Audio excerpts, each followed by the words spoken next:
Hai, Assalamualaikum warahmatullahi wabarakatuh. Selamat datang kembali di kanal Amelia Burhan, gitu ya. Hai adik-adik, kita akan masuk ke tata nama dan MSDS bahan kimia.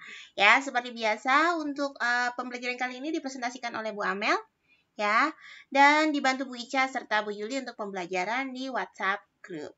Oke, sebelum kita mulai pembelajaran hari ini, marilah kita berdoa menurut agama masing-masing dengan sikap sempurna. Berdoa dipersilahkan. Berdoa selesai. Oke adik-adik, topik bahasan kita gitu ya adalah mengenai tata nama dan MSDS. Jadi video ini nanti dibagi menjadi dua. Yang pertama adalah video tentang tata nama dan nanti adalah video tentang MSDS-nya ya. Setelah di video-video sebelumnya kita sudah bahas mengenai keselamatan kerja di laboratorium kimia. Oke, langsung saja Bu Amel mulai. Oke, bahan kimia itu apa sih? Bahan yang mengandung unsur kimiawi, sifatnya sensitif dan resisten terhadap kondisi lingkungan tertentu. Contohnya, sifatnya yang asam gitu ya. Ketika dalam jumlah banyak dapat menghasilkan asap misalkan gitu ya. Atau yang mengerikan lagi kalau kita tidak dapat mengelolanya, dia bisa menghasilkan kebakaran, ledakan, dan lain-lainnya. Ya, tapi tidak usah takut gitu ya. Ternyata apa? Kalau kita tahu sifat kimianya dan tahu bagaimana memperlakukan kesensitifan dari bahan kimia tersebut gitu ya, maka bahan kimia itu bisa kita aplikasikan dalam kehidupan sehari-hari. Contohnya ya, kita aplikasikan dalam kegiatan medical gitu ya, termasuk pakaian-pakaian yang digunakan. Ya, kemudian menjadi obat-obatan yang baik dan tepat guna pastinya. Lalu, bahan kimia yang semula berbahaya bisa kita manfaatkan sebagai antibakteri, alat pembersih, desinfektan, dan lainnya. Ya, dan ini khusus cewek-cewek cantik, biasanya kita tahu bahan kimia yang dimanfaatkan bisa berubah menjadi kosmetik. Serta masih banyak lagi bahan kimia yang bisa kita manfaatkan. Ya, jadi di balik potensi bahayanya, seandainya kita mampu untuk mengelolanya dengan baik, maka bahan kimia tersebut akan membawa manfaat bagi kita. Nah, untuk mengenal sifatnya lebih dalam gitu ya, maka perlulah kita mengenal namanya ya dari bahan-bahan kimia tersebut. Oleh karenanya gitu ya, pada video ini kita akan bahas mengenai tata nama kimia. Gitu ya. Oke, Bu Amel jelaskan dulu untuk yang pertama. Oke, mungkin kita sudah pernah mendapatkannya gitu ya. Apabila kita punya sendirian, ya, kita sebut dia sebagai atom. Ya, jadi ketika dia berdiri sendiri, maka kita sebut dia sebagai atom. Atau kalau kita punya benda, kemudian kita pecah terus gitu ya, sampai menjadi bagian terkecil yang sudah tidak bisa dipecah lagi, ya, atau dipisahkan lagi, maka kita sebut dia atom. Nah, di sini Bu Amel mengilustrasikan, di sini Bu Amel punya dua atom. Yang pertama adalah atom berwarna ungu, ya, dan yang kedua adalah atom yang berwarna pink. Oke, perhatikan penjelasan berikut ini. Kalau misalkan atom ungu bergabung dengan sesama atom ungu, ya, jadi ada dua atom ungu di sini, maka kita sebut dia sebagai molekul unsur. Artinya apa? Dia sejenis, sama-sama dari atom yang sama. Begitu juga yang terjadi pada atom pink. Ya, jumlahnya 3, Bu. Ya, jumlahnya 3, tapi dia berasal dari satu jenis atom, maka kita sebutnya sebagai molekul unsur. Kalau jumlahnya 6 bagaimana, Bu? Selama dia masih berasal dari satu atom atau satu jenis atom, maka kita tetapnya menyebutnya sebagai molekul unsur. Jadi bisa membedakan antara atom dengan molekul unsur? Yes, kalau atom dia sendirian, kalau molekul unsur dia bergabung tapi tetap satu jenis yang terdiri dari satu jenis atom. Lalu bagaimana jika misalkan atom ungu bergabung dengan atom pink membentuk suatu ikatan? Ya, atau atom ungu dan pink bergabung lagi dengan atom lainnya, ya, gitu ya, membentuk ikatan lainnya, gitu ya. Perhatikan di sini kombinasinya, ya. Dia terdiri dari dua atom yang berbeda. Yang ini terdiri dari 3 jenis atom yang berbeda.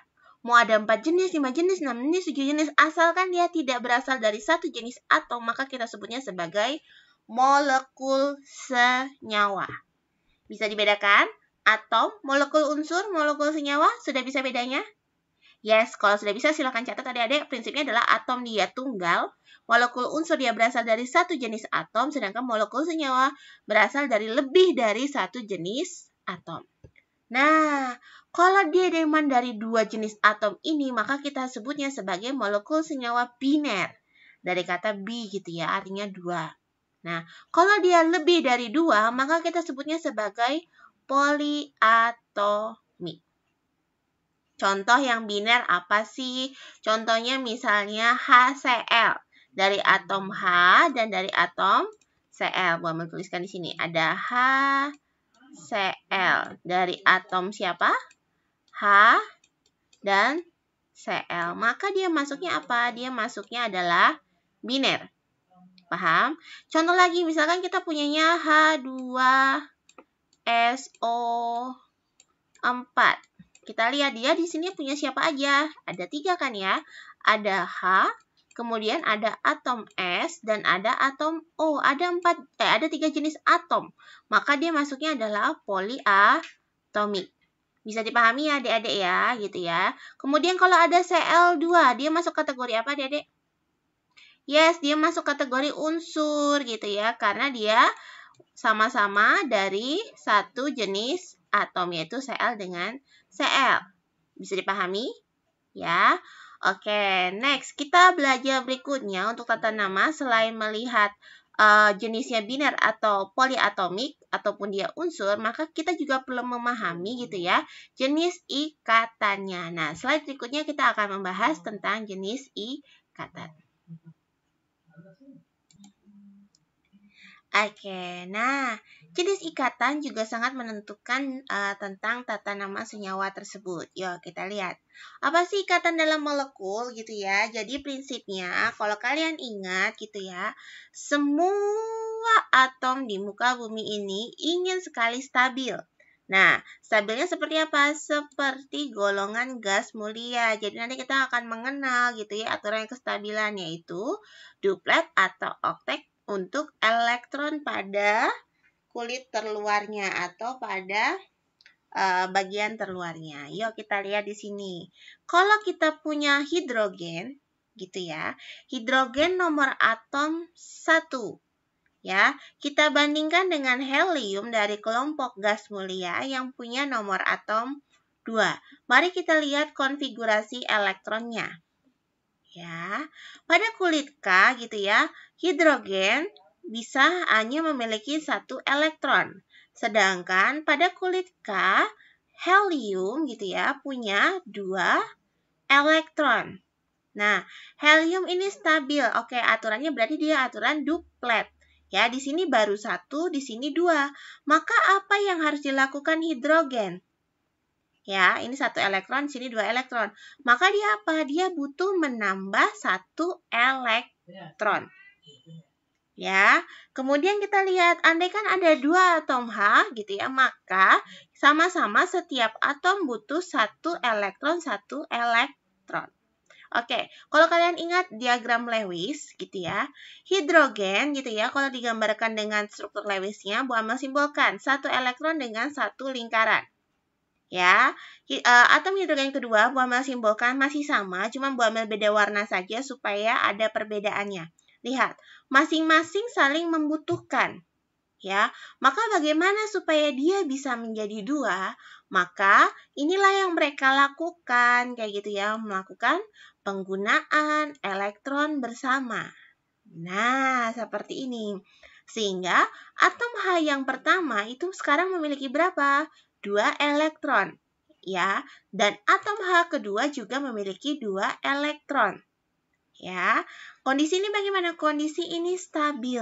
Nah, ikatan yang terjadi karena penggunaan elektron bersama ini yang kita sebut sebagai ikatan kovalen. Ya, jadi apa itu kovalen gitu ya? Kovalen yang pertama terjadi karena ada pemakaian bersama elektron antar 2 atom. Kemudian biasanya ciri berikutnya apa gitu ya? Keduanya merupakan non-logam dan non-logam. Jadi hidrogen non-logam, ya di sini juga non-logam. Jadi ikatan antara non-logam dan non-logam itu menghasilkan ikatan kovalen. Dengan ciri apa? Tadi terjadinya pemakaian elektron bersama. Bisa dipahami? Ya. Oke, kita lihat jenis ikatan selanjutnya. Ya, kalau di sini Bu Amel punya litium dengan nomor atom 3, kemudian oksigen dengan nomor atom 8, gitu ya. Kita lihat konfigurasi elektronnya. Ya, untuk litium kita punya konfigurasi elektron berapa, Dek? K maksimal diisi 2. Oke, sementara di sini ada berapa? Ada 3. Maka L-nya tinggal berapa? Yes, 1. Kemudian kita lihat pada oksigen.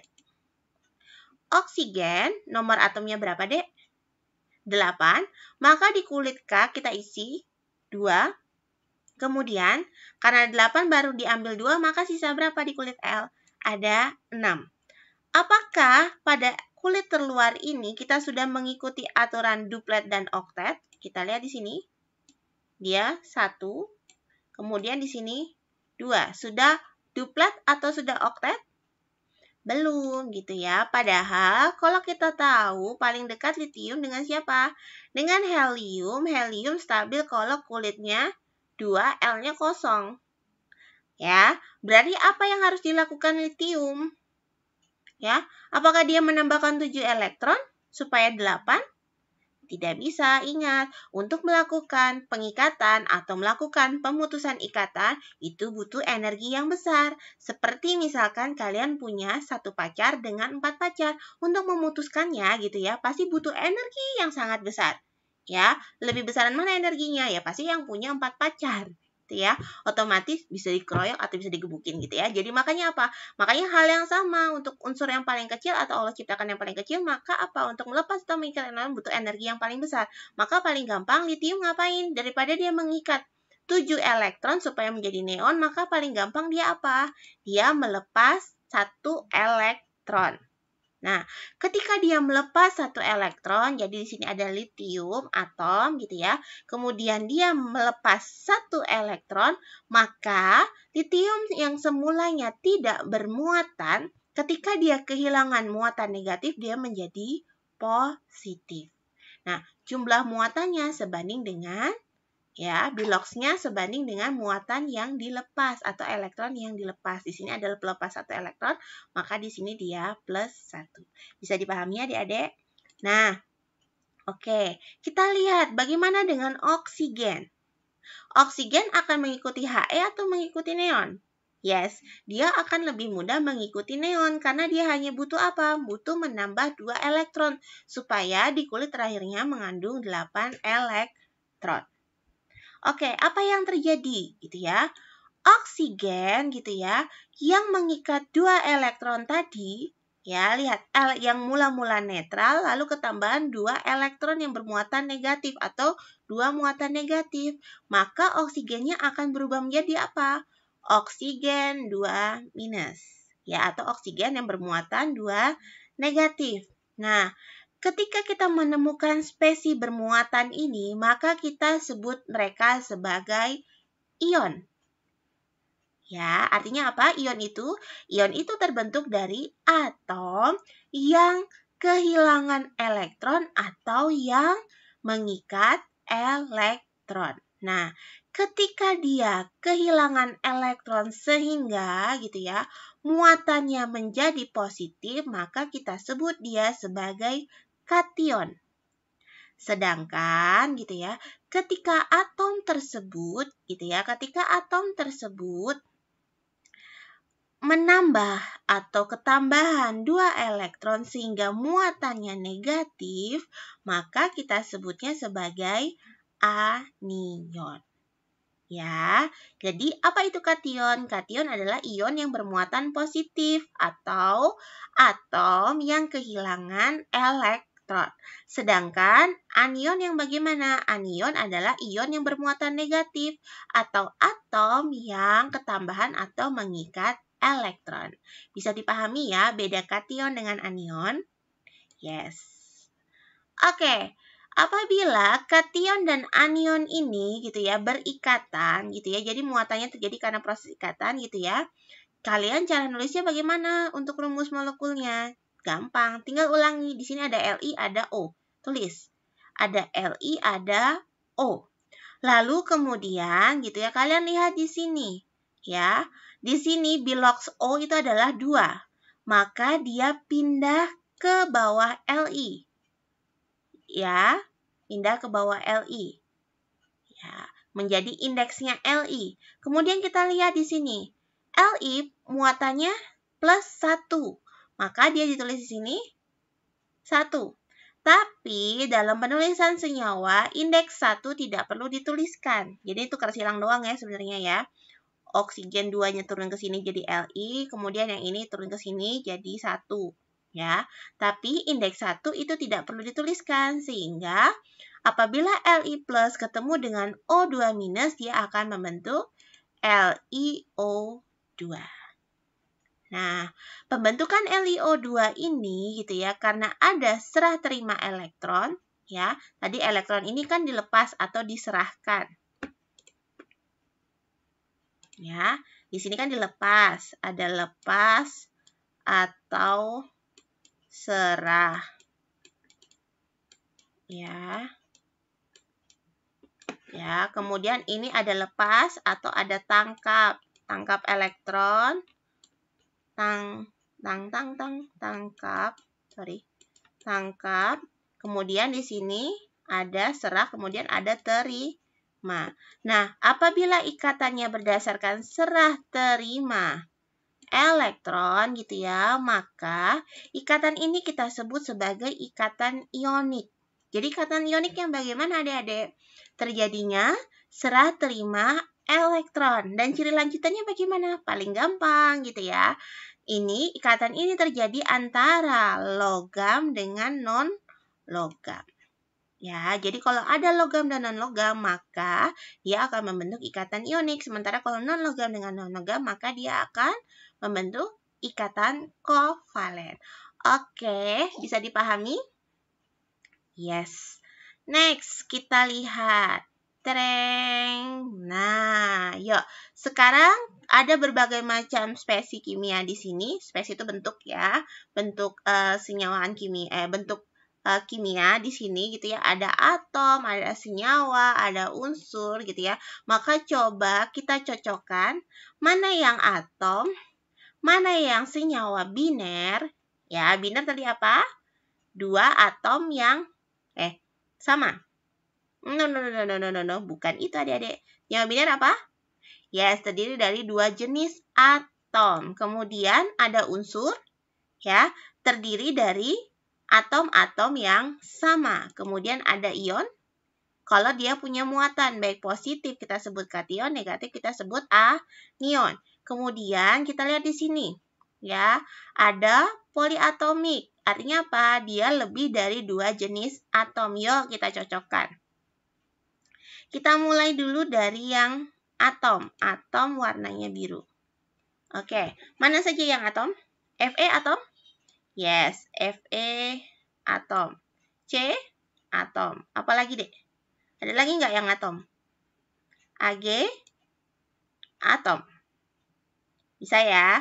Kemudian kita lihat sekarang mana yang ion? Paling gampang ion dulu. Ion warna kuning. Yang ada muatan. Nah ini toh, ada muatan toh. Ini berarti ion. Ini juga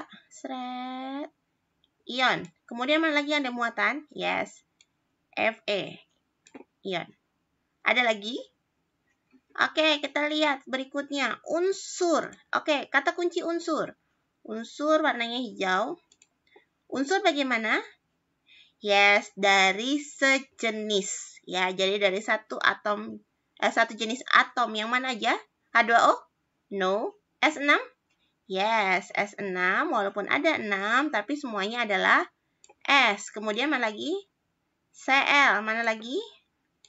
Ada O2. Bisa? Ada lagi nggak?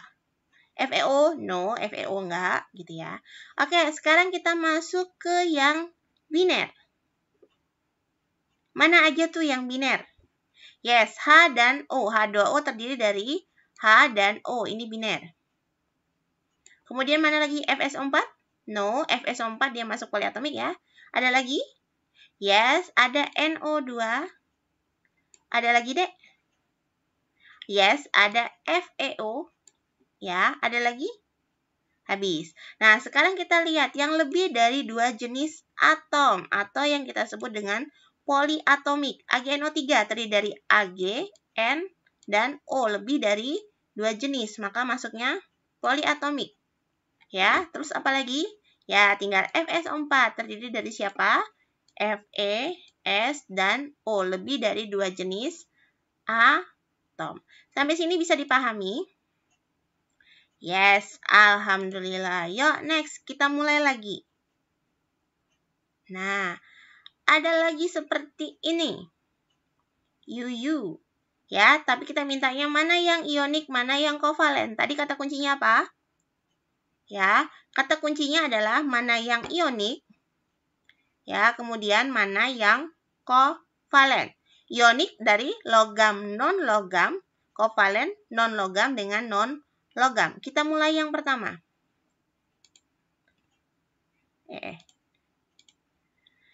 H2O non-logam ketemu dengan non-logam. Maka dia masuk kategori yes, kovalen. Paham? Ya. Kemudian kita lihat lagi FeCl3. Fe jelas besi, logam. Ketemu dengan non-logam. Maka dia masuknya ionik. Cl2 non-logam dengan non-logam. Maka masuknya kovalen. O2 non-logam dengan non-logam. Berarti masuknya kovalen. Natrium fluorida, Na. Logam dan ketemu dengan non-logam. Maka dia masuknya ionik. AgNO3. AgNO3. Ag jelas dia logam. Otomatis dia ionik. CaCO3. Ca logam kalsium ya. Maka dia masuknya ionik. Nitrogen dan hidrogen, dua-duanya non-logam ketemu non-logam, maka dia ikatan kovalen. Jelas ya adik-adik ya, oke? Untuk pembahasan mengenai tata nama, Bu Amel lanjutkan di video kedua. Oke, sampai jumpa di video kedua.